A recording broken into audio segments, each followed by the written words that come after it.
In this morning's New Zealand Herald headlines, 30 years on from the Bain family murders. Mother of Marokopa kids releases letter from fugitive dad, and Christchurch's dismay over SailGP. Anta Maria, I'm Sherry Kinnear. It's Thursday the 20th of June.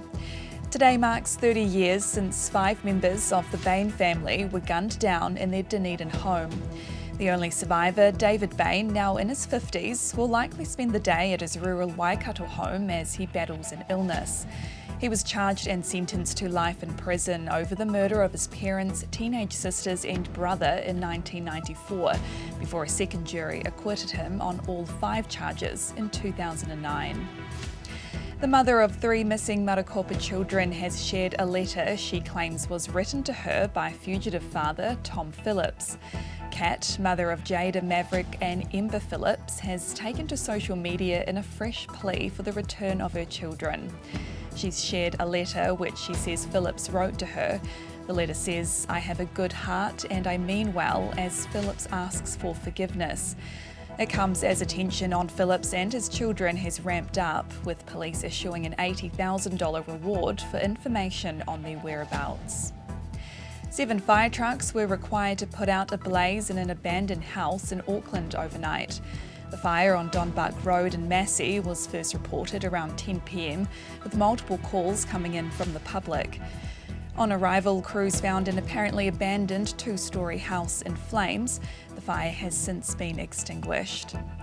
Meanwhile, a man has been arrested after fleeing police at high speed across the city overnight before crashing, then attempting to carjack the ute he hit. Police staff say the vehicle had travelled from West Auckland to Papakura before colliding with a traffic control vehicle. Dismay over revelations Christchurch will not be hosting next year's SailGP event. The city took the reins this year, hosting the sailing race in Lyttelton Harbour for the 2nd year in a row, after Auckland was unable to as scheduled. It was due to do the same in 2025. Business Canterbury Chief Executive Leanne Watson says it's incredibly disappointing. And I really feel for Christchurch NZ and all those involved who pulled out all stops to attract this event. Yeah, I'm sure there'll be a lot of disappointment across the city and across the South Island.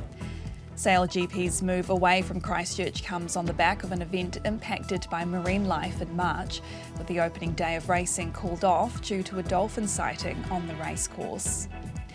And investigators are calling out KiwiRail for its response to poor weather after 11 train wagons derailed near Te Puke. In January last year, they slipped off the tracks after heavy rain overwhelmed the drainage system around the rail. The Transport Accident Investigation Commission has made recommendations for KiwiRail to improve, adding the accident could have been prevented if communication was better.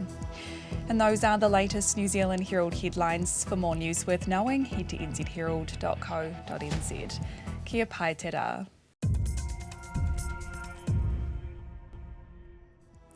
Thanks for watching this New Zealand Herald Focus video. To stay up to date, click the subscribe button below or check out some of our other videos here, and head over to nzherald.co.nz for more news worth knowing.